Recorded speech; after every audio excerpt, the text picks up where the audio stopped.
Well, good morning, everyone, and welcome to our Wednesday morning devotion here with Calvary Chapel in Mercer County. My name is Greg Downs, and I serve as one of the pastors here at Calvary. This morning, and what we try to do in each of these devotions is just to take some time during the middle of the week, kind of to refresh ourselves, to remind ourselves again just who we are in Christ and what God has for us as we go about our weeks. Many times, Sunday mornings, we gather together and we're sort of recharge for the week ahead of us, and by Wednesday we find ourselves getting a little bit tired. So hopefully you'll be refreshed and encouraged this morning by this word.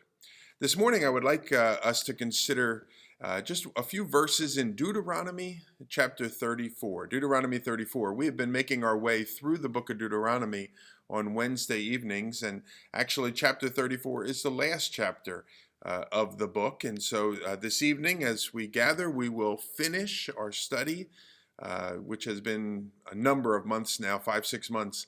We will finish our study of the book of Deuteronomy before shortly jumping into the book of Joshua. The verses I want to draw your attention to are beginning in verse 5, and it says this. It says, "Now Moses, the servant of the Lord, died there in Moab, as the Lord had said. He buried him in Moab in the valley opposite Beth Peor, but to this day no one knows where his grave is. Moses was 120 years old when he died, and yet his eyes were not weakened, nor his strength gone. The Israelites grieved for Moses in the plains of Moab for 30 days, until the time of weeping and mourning was over. And now Joshua, the son of Nun, was filled with the spirit of wisdom, because Moses had laid hands on him. So the Israelites listened to Joshua, and they did what the Lord had commanded Moses." Now, there's a number of different points in here that I just want to point out to you. These studies are not in-depth, word by word, verse by verse studies. They're just not designed to get you contemplating some things, thinking about some things, chewing on some things throughout the day. And there's three things that I'd like you to quickly consider today. Number one is this. We see in verse 5 where it talks about Moses, the servant of the Lord, dying there in Moab. That's just outside of the area of the Promised Land. Moses had been leading the people for 40 years out of slavery in Egypt, wandering through the wilderness, the desert area, until eventually they made their way to the edge of the Promised Land, the area of Moab, which a high hill could oversee the land, the Promised Land that God had initially promised to Abraham and then reiterated to all of the patriarchs and ultimately to Moses.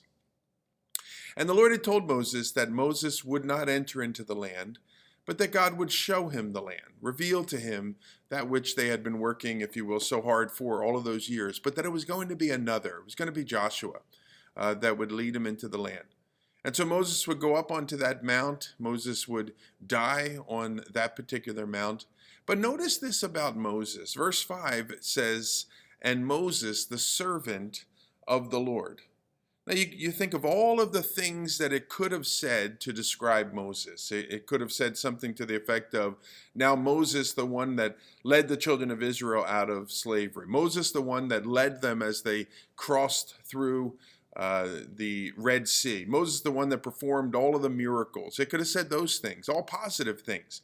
Or it could have listed some of the negative things in Moses' life. Moses, the man who murdered an Egyptian. Moses, the man who told God he didn't want to do what God was calling him to do. Moses, the man that struck the rock instead of speaking to the rock. It could have listed all those positive things he had done, all those negative things he had done. Instead, it just simply says, Moses, the servant of the Lord. And that is a wonderful descriptor of Moses' life, and hopefully it'll be a descriptor of each of our lives as well, as we seek to serve the Lord with our lives. Many times we set out to serve the Lord and we want to accomplish great things, and we have to ask ourselves, why is that? What is it that you're hoping to accomplish? And I think it's great to have goals and objectives, and by having those goals and objectives, there's things to work toward and so on. But I really think it's important for us to look at our motives.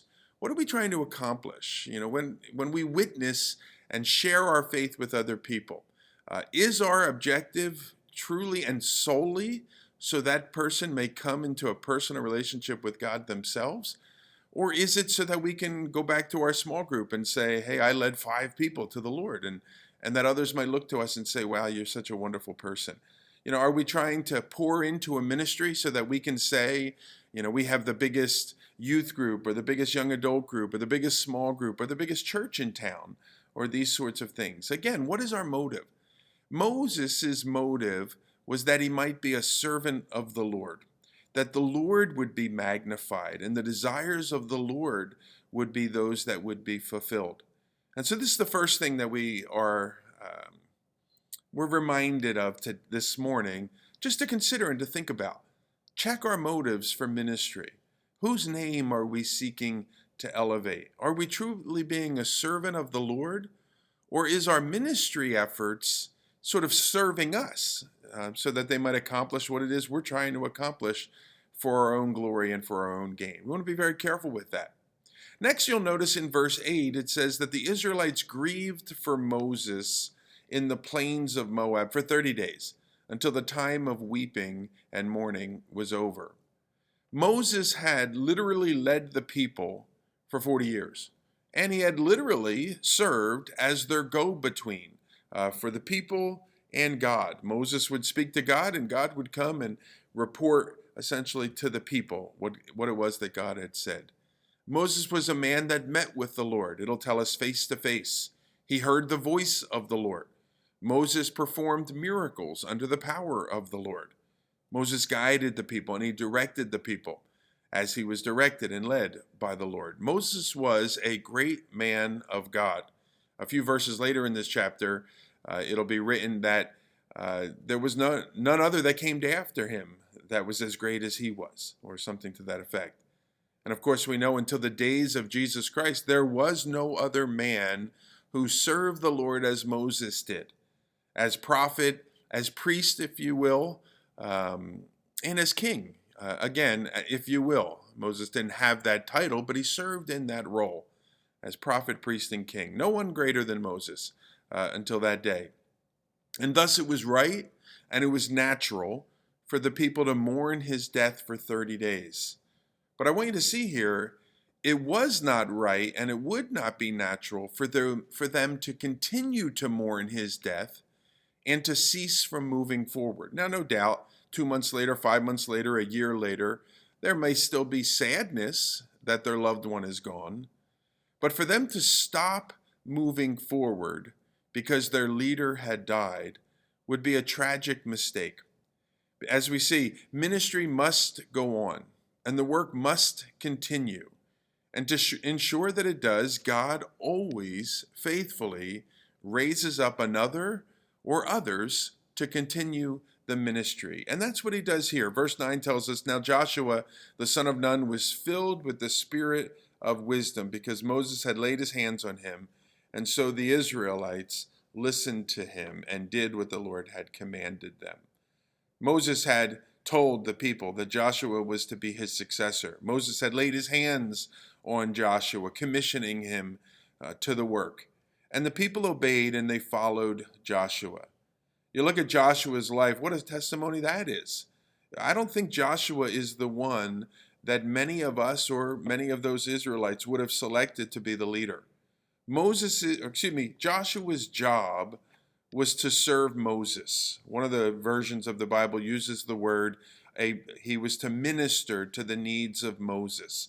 That word there is sometimes translated assistant or attendant. It's a word which means to attend as a menial. And a menial in the English language, it means it's not requiring much skill and it lacks in prestige. Joshua wasn't sort of the number two in the organization who naturally one would look at and say, well, that's the next guy or the next gal that's going to take over once the leader passes on or moves on.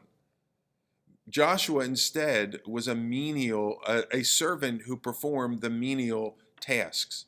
He was Moses' right-hand man. He was the one that performed the tasks that would enable Moses to do that which God was calling him to do. Again, not necessarily the one we would have suspected to be named Moses' successor. It's always caught my attention that former professional athletes that go on to be head coaches in their leagues oftentimes weren't the greatest players on the team.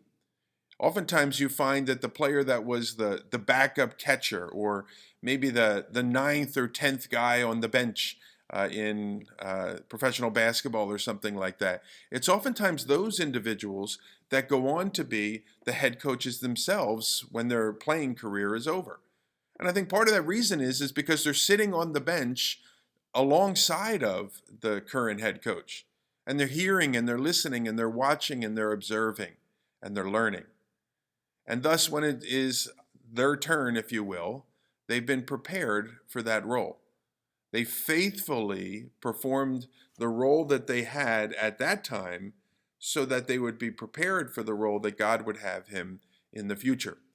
And Joshua here is an example of that. We see from the book of Exodus, Leviticus, Numbers, Deuteronomy, we see a fella faithfully serving in obscurity for 40 years. And the way in which God used that time of anonymous obscurity to prepare Joshua for ministry, the ministry that he had for him in the future. And again, our next book of study is the book of Joshua, where Joshua leads the people into the land and that they might fully possess the land. And so with that, just a few things for you to chew on today. I want to encourage you today and just pray that God would bless you today.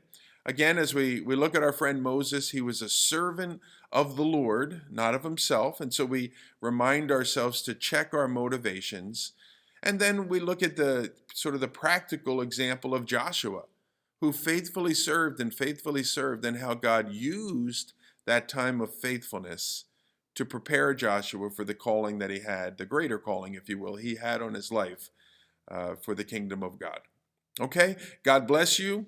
If you're able to join us tonight, we will be live and in person at the facility, 7:30 p.m. to study Deuteronomy chapter 34.